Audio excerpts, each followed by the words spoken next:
So it's about that time of year again that I set back up the guppy pond. I actually did it for the first time 2 years ago, so 2 summers ago, and it actually did not turn out that well. It was actually kind of a failure. Then last year I did it again and it actually turned out to be a whole lot better. I corrected a lot of things that I think I did wrong that first year, and we actually had a bunch of breeding out here, a bunch of babies. All the guppies looked really, really nice, had a bunch of really nice colors in them, and this year I'm hoping that we do it just as good as last year, if not better. And probably bigger this year, not the pond itself, but I'll get to that in a second. And as you can see, the pond right now is not looking the best at all. It's got a bunch of green water in there. It's also got a bunch of little baby tadpoles in there. I might try to scoop some of them out, but I'm obviously not going to be able to save all of them.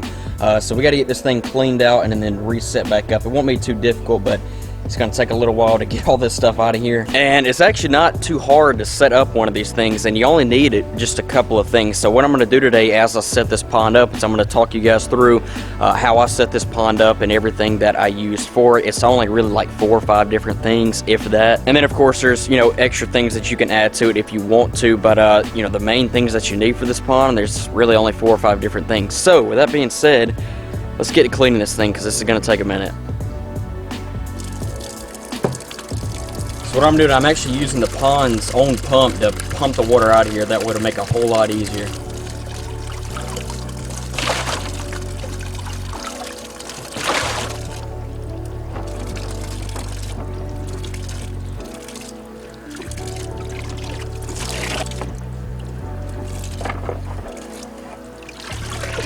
Alright, so now that I've gotten most of the water drained out of here, now that I can actually move it, I'm going to take the filter out, which is basically all that's in there that you actually have to plug up, and then I'm going to start moving these blocks out of the way.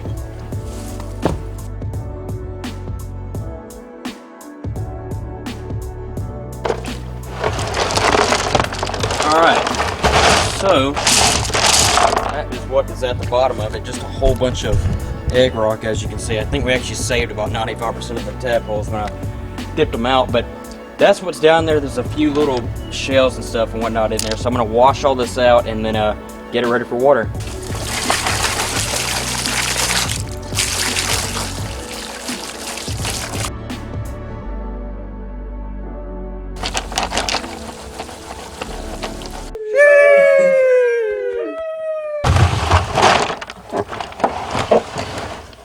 So as I mentioned earlier, this is just egg rock at the bottom, and I mean you can add any kind of gravel or even sand at the bottom if you would like. This is, I think, just one 25-pound bag.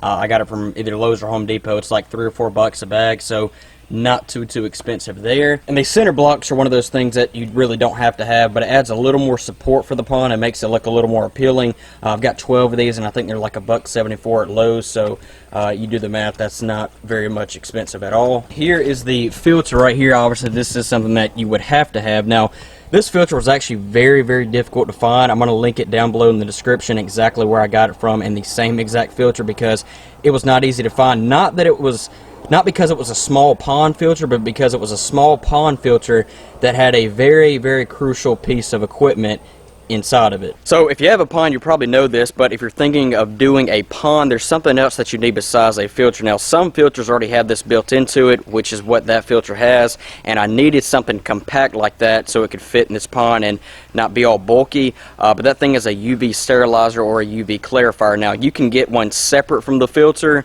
and still run it into your filtration system, or have it built into the filter, which is how that one is, but it's something that you need on a pond to keep your water clear. What it is it basically is a UV light, and there's different wattages, but for something like this, a 20-gallon pond, you only need a 5 watt, and what it does is it pulls water through there, or pushes water through it, and it never actually touches the light, but the light is inside of this little glass sleeve, and it sends the water around the light, and that light is what helps keep your water clear. And if you don't have that, then your water is just going to turn green, which is not bad for your fish. Actually, they like it like that, but you can't see your fish unless they're like an inch from the surface, so just get one. So basically the way that it works is it pulls water in through here through the sponge. It actually has some ceramic media right at the bottom of this thing, and then it actually sends the water through, or well around I should say, of the UV light, and that then it pumps it right out through here and back into your pond. And when you get one of these things, you can get different fountain nozzles for it. This is the one that makes like the bowl effect. I just find it to be a lot better for a smaller pond, because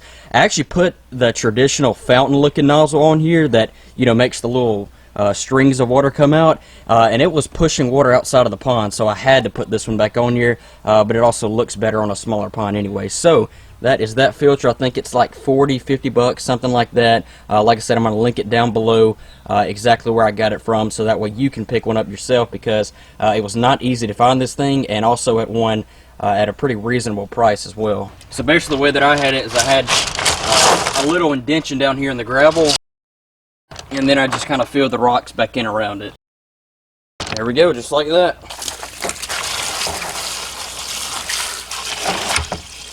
So while it is filling up, and it's just going to take a few minutes because it's only 20 gallons, but I'm thinking of actually getting either one or two more of these ponds and actually having them like right here, and then actually having a different strand of guppy in each one of them. Last year I think I did like red mosaic Dumbo ear guppies, something like that. They look really, really nice, so I may go back with them. I may do something different, but if I end up getting, you know, one or two more of these ponds and having a strain here, and a different strain over there, and if we had all of them breeding, I think that'd be really, really cool. So that's something that I'm thinking about doing, but for now we're just going to roll with that one, because that's what I did last year, and it turned out pretty well. And just like I did last year, I will likely add some type of plant here. Last year I did that water lettuce. I don't know that I'm going to do that again, because it took over the pond, and you could not see in the pond because there was just so much of it, and it was so cluttered up. So we may go back with that, but I may do something different, because it was a little bit much for this pond because it's so small. But I'm definitely going to add some type of plant here before we add fish. Okay, I need to get this thing out. Just going to add our dechlorinator, turn our filter on, and look at that. I need to adjust a little bit. You can actually extend this thing out and make it higher like that, but I actually like it. Well, is it going to work?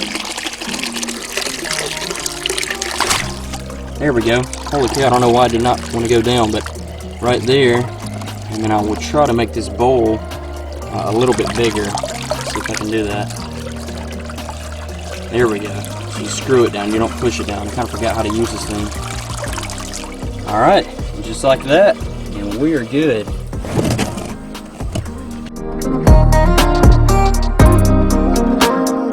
Alright, there we go. That is it, guys. I mean, I'm going to be honest with you, you can do this an even cheaper way than this. You don't have to get that filter. You don't have to get this pond, and you definitely don't have to get these cinder blocks, but if you want to do it like this, it's probably going to come out around 100 bucks, maybe a little bit over. If you don't get the blocks, it'll probably come out under 100 bucks if you get this same exact pond, the gravel, and the pump, which are really the three main things that you actually need. But of course, there are more things that you can add. I'll probably put that plant right back there and probably put some different kind of flowers or some kind of plant in there.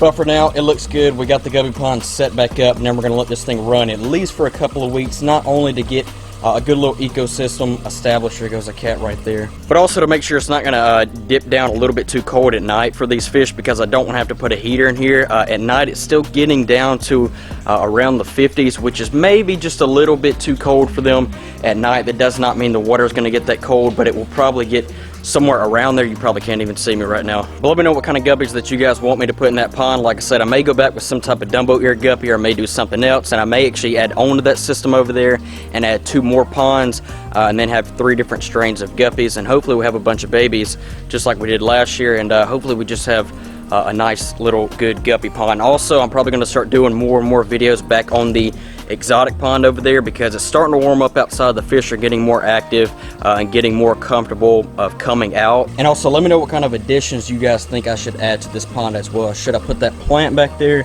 I'll probably do that. Should I add some stuff kind of around the pond, add some stuff into the pond? It's pretty basic right now. Like I said, I probably am going to add some type of plant on the back side of the pond, how it was before, and then some type of floating plant in there. We definitely need some kind of plant source in there, no doubt about that, if we're gonna have guppy babies in there. But that's it for now. Let me know what you guys think. Hope you guys did enjoy the video. Go make yourself a guppy pond. It's a cool little fun project to do. You don't have to go all out like I did. Really, I didn't go all out, but you don't even have to go that expensive. Hope you guys did enjoy the video as always, and with that being said, I'll catch you guys in the next video. Peace.